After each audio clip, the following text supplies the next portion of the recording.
ರೇಣುಕಾ ಸ್ವಾಮಿಯ ಮತ್ತೊಂದು ಕರ್ಮಕಾಂಡ ಬಯಲು.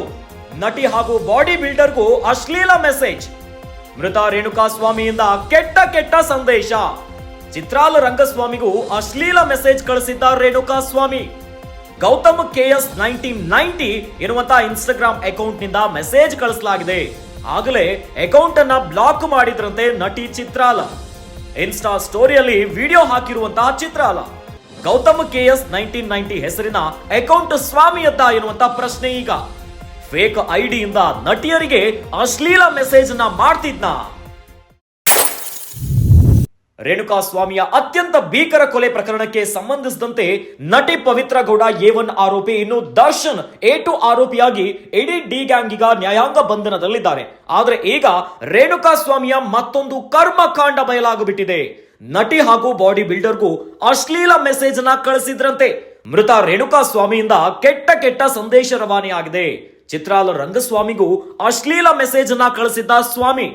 ಗೌತಮ್ KS 9190 ಎನ್ನುವಂತ ಇನ್ಸ್ಟಾಗ್ರಾಮ್ ಅಕೌಂಟ್ ಇಂದ ಮೆಸೇಜ್ ಅನ್ನ ಮಾಡಲಾಗಿದೆ. ಆಗಲೇ ಯಾವಾಗ ಮೆಸೇಜ್ ಬಂತು ಚಿತ್ರಾಲ್ಗೆ, ಈ ನಂಬರ್ ಅನ್ನ, ಈ ಒಂದು ಅಕೌಂಟ್ ಅನ್ನ ಬ್ಲಾಕ್ ಮಾಡಿದ್ರಂತೆ ನಟಿ ಚಿತ್ರಾಲ್. ಇನ್ಸ್ಟಾ ಸ್ಟೋರಿಯಲ್ಲಿ ಈ ಕುರಿತಂತೆ ಈಗ ವಿಡಿಯೋವನ್ನ ಹಾಕಿದ್ದಾರೆ ಚಿತ್ರಾಲ್. ಗೌತಮ್ KS ಎನ್ನುವಂತ ಅಕೌಂಟ್ ಸ್ವಾಮಿಯತ್ತ. ಹಾಗಾದ್ರೆ ಈ ಹಿಂದೆ ಕೂಡ ಗೌತಮ್ KS 1910 ಎನ್ನುವಂತ ಅಕೌಂಟ್ ಏನಿದೆ ಇದು ಸ್ವಾಮಿಯದ್ದು ಎನ್ನಲಾಗ್ತಾ ಇತ್ತು. ಹಾಗಾದ್ರೆ ರೇಣುಕಾ ಸ್ವಾಮಿ ಇದೇ ಒಂದು ಅಕೌಂಟ್ ಮೂಲಕವಾಗಿ ಎಲ್ಲರಿಗೂ ಮೆಸೇಜ್ ಅನ್ನ ಕಳಿಸ್ತಾ ಇದ್ರ, ಕೆಟ್ಟ ಸಂದೇಶಗಳು, ಏನೋ ಅಶ್ಲೀಲ ಮೆಸೇಜ್ ಗಳನ್ನ ಕಳಿಸ್ತಾ ಇದ್ರ ಎನ್ನುವಂತ ಪ್ರಶ್ನೆ ಮೂಡ್ತಾ ಇದೆ. ಫೇಕ್ ಐಡಿಯಿಂದ ನಟಿಯರಿಗೆ ಅಶ್ಲೀಲ ಮೆಸೇಜ್ ಅನ್ನ ಮಾಡ್ತಿದ್ನ ಸ್ವಾಮಿ. ಈತ ರೇಣುಕಾ ಸ್ವಾಮಿ ಹತ್ಯೆ ಪ್ರಕರಣದಿಂದಾಗಿ A2 ಆರೋಪಿಯಾಗಿ ನಟ ದರ್ಶನ್ ಸೇರಿದಂತೆ ಡಿ ಗ್ಯಾಂಗ್ ಈಗಾಗಲೇ ನ್ಯಾಯಾಂಗ ಬಂಧನವನ್ನ ನೋಡ್ತಾ ಇದ್ರು. ಇನ್ನು ದರ್ಶನ್ ಕೂಡ ಯಾವಾಗ ನ್ಯಾಯಾಂಗ ಬಂಧನವಾಯ್ತು ಒಂದ್ ರೀತಿಯಾಗಿ ಸೈಲೆಂಟ್ ಆಗಿಬಿಟ್ಟಿದ್ದಾರೆ. ಏನಾಗ್ತಾ ಇದೆ, ಏನು ಪರಿಸ್ಥಿತಿ ಅಂತ. ಆದ್ರೆ ಇತ್ತ ರೇಣುಕಾ ಸ್ವಾಮಿಯ ಮತ್ತೊಂದು ಕರ್ಮಕಾಂಡ ಬಯಲಾಗಿಬಿಟ್ಟಿದೆ. ನಟಿ ಹಾಗೂ ಬಾಡಿ ಬಿಲ್ಡರ್ಗೂ ಅಶ್ಲೀಲ ಮೆಸೇಜ್ ಅನ್ನ ಕಳಿಸಿದ್ರಂತೆ. ಮೃತ ರೇಣುಕಾ ಸ್ವಾಮಿಯಿಂದ ಕೆಟ್ಟ ಮೆಸೇಜ್ಗಳು ಹೋಗ್ತಿತ್ತಂತೆ. ಈ ಕುರಿತಂತೆ ಚಿತ್ರಾಲ ರಂಗಸ್ವಾಮಿಗೂ ಕೂಡ ಮೆಸೇಜ್ ಹೋಗಿತ್ತಂತೆ. ಈ ಬಗ್ಗೆ ಈಗ ಇನ್ಸ್ಟಾಗ್ರಾಮ್ ಅಲ್ಲಿ ಸ್ಟೋರಿ ಹಾಕುವ ಮೂಲಕವಾಗಿ ಪ್ರತಿಕ್ರಿಯೆಯನ್ನ ಕೊಟ್ಟಿದ್ದಾರೆ ಚಿತ್ರಾಲ ರಂಗಸ್ವಾಮಿ. ಅವ್ರಿಗೂ ಕೂಡ ಕೆಟ್ಟ ಅಶ್ಲೀಲ ಮೆಸೇಜ್ಗಳು ಸೆಂಡ್ ಆಗಿತ್ತಂತೆ. ಇನ್ನು ಯಾವಾಗ ಮೆಸೇಜ್ ಬರ್ಲಿಕ್ಕೆ ಶುರು ಆಯ್ತು ಈ ಒಂದು ಅಕೌಂಟ್ ಇಂದ, ಗೌತಮ್ KS 1910 ಎನ್ನುವಂತ ಹೆಸರಿನ ಅಕೌಂಟ್ ಇಂದ ಮೆಸೇಜ್ ಬರ್ಲಿಕ್ಕೆ ಶುರು ಆಯ್ತು. ಆಗ ಆ ಅಕೌಂಟ್ ಅನ್ನ ಬ್ಲಾಕ್ ಮಾಡಿದ್ರಂತೆ. ಹಾಗಾದ್ರೆ ಗೌತಮ್ KS ಎನ್ನುವಂತ ಹೆಸರಿನ ಅಕೌಂಟ್ ಸ್ವಾಮಿಯತ್ತ ಎನ್ನುವಂತ ಪ್ರಶ್ನೆ ಮೂಡ್ತಾ ಇದೆ. ಫೇಕ್ ಐಡಿಯಿಂದ ನಟಿಯರಿಗೆ ಅಶ್ಲೀಲ ಮೆಸೇಜ್ ಅನ್ನ ಮಾಡ್ತಿದ್ನ ಸ್ವಾಮಿ ಅನ್ನುವಂತ ಪ್ರಶ್ನೆ ಈಗ ಮುನ್ನೆಲೆಗೆ ಬಂದುಬಿಟ್ಟಿದೆ.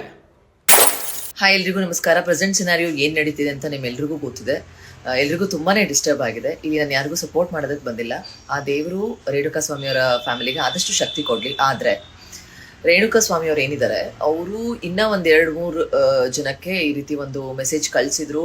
ಅದಕ್ಕೆ ಮಾರ್ಚ್ ಅಲ್ಲಿ ಬಸವೇಶ್ವರ ಪೊಲೀಸ್ ಸ್ಟೇಷನ್ ಅಲ್ಲಿ ಕಂಪ್ಲೇಂಟ್ ಲಾಡ್ಜ್ ಆಗಿತ್ತು. ಅಂಡ್ ಅವರ ಒಂದು ಅಕೌಂಟ್ ಈ ಹೆಸರಲ್ಲಿತ್ತು, ಗೌತಮ್ _KS _1990 ಅಂತ. ನಾನು ಒಂದು ನ್ಯೂಸ್ ಅಲ್ಲಿ ನೋಡಿದೆ, ನೋಡಿ ಪಿಕ್ಚರ್ ಅಲ್ಲಿ ತೋರಿಸ್ತಾ ಇದ್ದಾರೆ. ಈ ಒಂದು ಅಕೌಂಟ್ ಅಲ್ಲಿ ಅದೇ ರೀತಿಯ ಒಂದು ಅಬ್ಸೀನ್ ಮೆಸೇಜಸ್ಗಳನ್ನ ಇನ್ನ ಒಂದಷ್ಟು ಜನಕ್ಕೆ ಕಳಿಸಿದ್ರು ಅಂತ. ಸೊ ನನಗೆ ಏನೋ ಒಂದು ಡೌಟ್ ಇತ್ತು, ಯಾಕಂದ್ರೆ ಆ ರೀತಿ ಒಂದು ಮೆಸೇಜಸ್ ಬಂದಾಗ ನಾನು ಸ್ಟೋರಿಯಲ್ಲಿ ಶೇರ್ ಮಾಡಿದ್ರೆ ಈ ರೀತಿ ಮಾಡಿದ್ದಾರೆ ಅಂತ ವೈಲೇಷನ್ ಆಗುತ್ತೆ. ಸೊ ಆ ರೀತಿ ಒಂದು ನನಗೆ ಡಿಕ್ ಪಿಕ್ಚರ್ಸ್ ಆಗಲಿ ಅಥವಾ ನ್ಯೂಡ್ ಪಿಕ್ಚರ್ಸ್ ಆಗಲಿ, ಮ್ಯಾಸ್ಟರ್ಬೇಷನ್ ವಿಡಿಯೋಸ್ ಆಗಲಿ ಬಂದರೆ ನಾನು ಇಮಿಡಿಯೇಟ್ ಆಗಿ ಆ ಅಕೌಂಟ್ನ ಬ್ಲಾಕ್ ಮಾಡ್ತೀನಿ. ಸೊ ನನಗೆ ಈ ಒಂದು ಅಕೌಂಟ್ ನೋಡಿದಾಗ ಇದು ಅಕೌಂಟ್ ಎಲ್ಲೋ ನೋಡಿದ್ದೀನಿ ಅನ್ನೋ ಥರ ನೆನ್ಪು ಬಂತು. ನನ್ನ ಬ್ಲಾಕ್ ಲಿಸ್ಟಲ್ಲಿ ಹೋಗಿ ಚೆಕ್ ಮಾಡಿದಾಗ ನನ್ನ ಬ್ಲಾಕ್ ಲಿಸ್ಟಲ್ಲಿ ಅವ್ರ ಅಕೌಂಟ್ ಇದೆ.